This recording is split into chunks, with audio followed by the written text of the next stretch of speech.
Greetings, YouTube. It's Aaron coming back at you with another comic book haul. This is totally unscripted, but the reason why I do this is because I'm going after runs, and I want to show you guys what I got so far.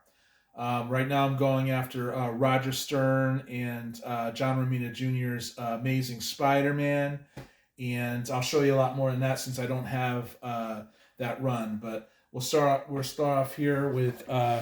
This is a reprint of Amazing Spider-Man #1, which is pretty dang awesome. And this is a Marvel Tales that reprints #33, which is probably my favorite Spider-Man story of all time. It pretty much shows how he never gives up, and he has more energy in him than he ever imagined, and stuff like that. Very inspirational issue. And both are done by Stan Lee and Steve Ditko. So without further ado, I'm going to start doing these comics rapid fire.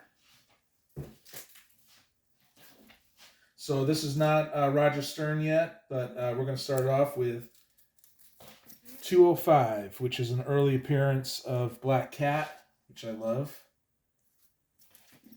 219, which is a cover of Frank Miller cover. I always liked that. That was pretty awesome.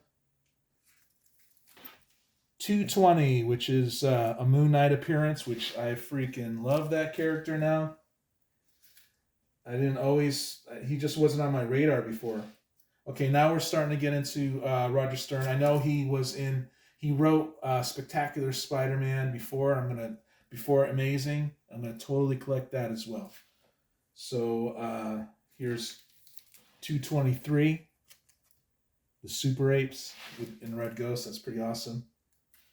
226, another Black Cat appearance. I loved the Black Cat stories in Spectacular Spider-Man when I grew up. That was totally awesome. Here's another one. This is Newsstand, and this is Direct. 227.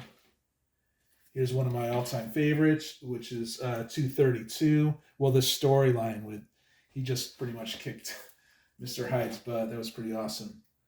234, which is another classic one that I grew up on. I just love this story. And I'm going to show you 235. I'm going to spotlight 235, which is this one right here. But I just want to show that, why I love this classic.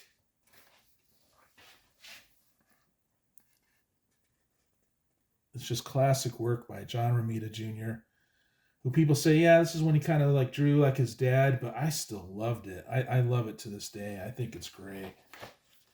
It doesn't get, it's just very dynamic, and it gets this, and it, he changed the way he did things back in the day, of course, but I mean, in the 90s, he got all a little more line work and scratchy line work and stuff, which I like, but so there's that. If that stays, that's 235.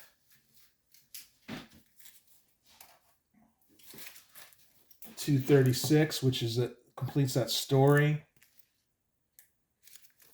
237. 238, which is a reprint. Man, I had all the Amazing Spider-Mans from like the 70s all the way to like 2008 or 9 or something like that, and I loved that. And I had to sell them, I had to pay my rent and stuff. But I'm going to get these back. So that's the first appearance of Hobgoblin, which is very sought after and popular. This is the second appearance of Hobgoblin, which is the Newsstand. So that's 239. This is all Roger Stern and John Romita Jr. 240, which is Return of the Vulture, who has an origin story right here in 241. 242. 243. Yeah, he had options back in the day with his ladies, I love this one. 244. Throughout this was the Hobgoblin saga, which no one knew who the Hobgoblin was. And he was manipulating Spidey and everyone else. It was pretty dang awesome. 245. Well, look at this. Isn't that a beautiful? I mean, how can you complain? That is such an awesome cover.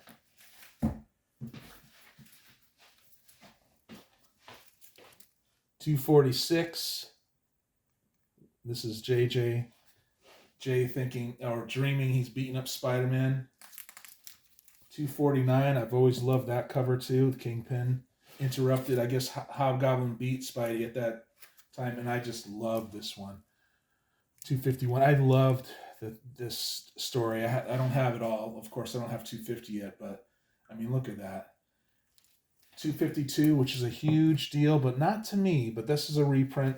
You know, Venom, I like Venom, but I'm not totally like freaked out about him. Like this, I had that too one time, but I'm happy with the reprint.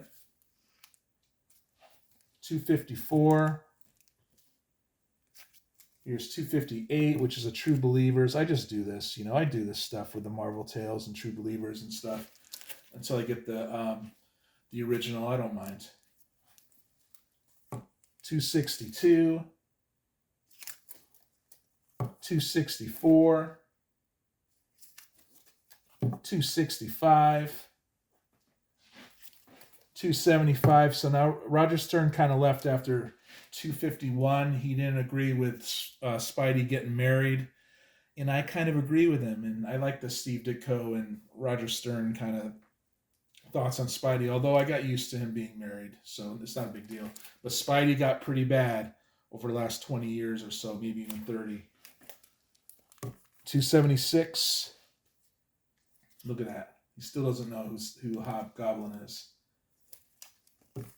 277. 283. 289. Yeah, that was a false reveal too. But that's Ned Leeds, who is a reporter and a big character in Spidey mythos. 292. 293, which is a famous Craven's Last Hunt issue, which crossed over in the other two titles. 294, another one of those. It's a brilliant, brilliant story. J.M. DeMatteis, I love it. And we'll end at 295 here, which is another crossover. It's not as popular, but still cool stuff. So I want to thank you guys for checking out my haul, and please like and subscribe and comment and all that good stuff. You people have been really kind to me, and I very much appreciate it. And I'm going to show you what I look like, which isn't a big deal. Okay, so thanks a lot, everyone, and I'll talk to you soon.